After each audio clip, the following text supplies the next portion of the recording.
ఏ సంబంధం లేకపోయినా వందలాది మంది అనాథ మానసిక వికలాంగులను చేరదీసి సంరక్షిస్తున్నారు శ్రీ శంకర గురూజీ. అయిన వాళ్లే ఆదుకోలేకపోతున్న ఈ కాలంలో వందలాది మంది అభాగ్యులకు పునర్జన్మనిచ్చి మానవత్వాన్ని పరిమళింపజేస్తున్నారు ఈ మహనీయుడు.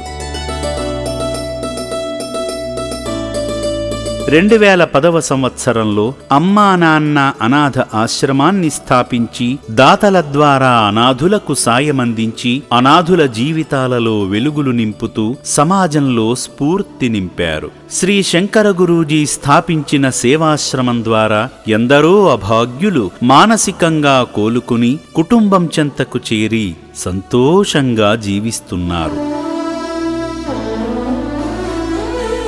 అలా అమ్మా నాన్న అనాథ ఆశ్రమంలో జీవిస్తున్న మరో అభాగ్యురాలు సొంత గూటికి చేరింది. పూర్తి వివరాలలోకి వెళితే ఈ అభాగ్యురాలి పేరు రోసమ్మ.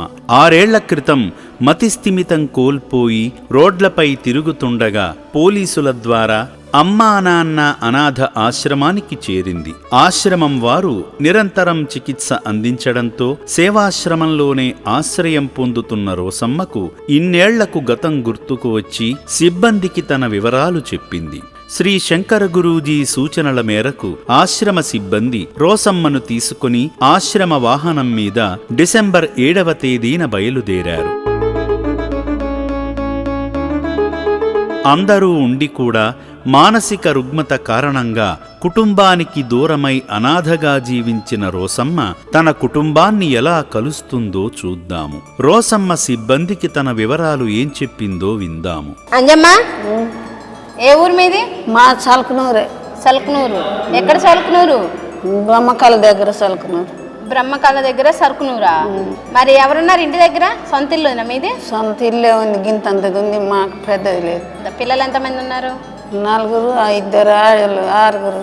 ఆమె చెప్పిన వివరాల ప్రకారం రోసమ్మను నల్గొండ జిల్లా సల్కునూరు గ్రామం వద్ద తన ఇంటికి తీసుకువెళ్లగా కుటుంబ సభ్యులు వచ్చి రోసమ్మ ఇన్నాళ్లు ఎక్కడ ఉంది అని అడుగగా అమ్మా నాన్న అనాథ ఆశ్రమం ద్వారా అభాగ్యులకు అందిస్తున్న సేవల కోసం వారికి వివరించారు.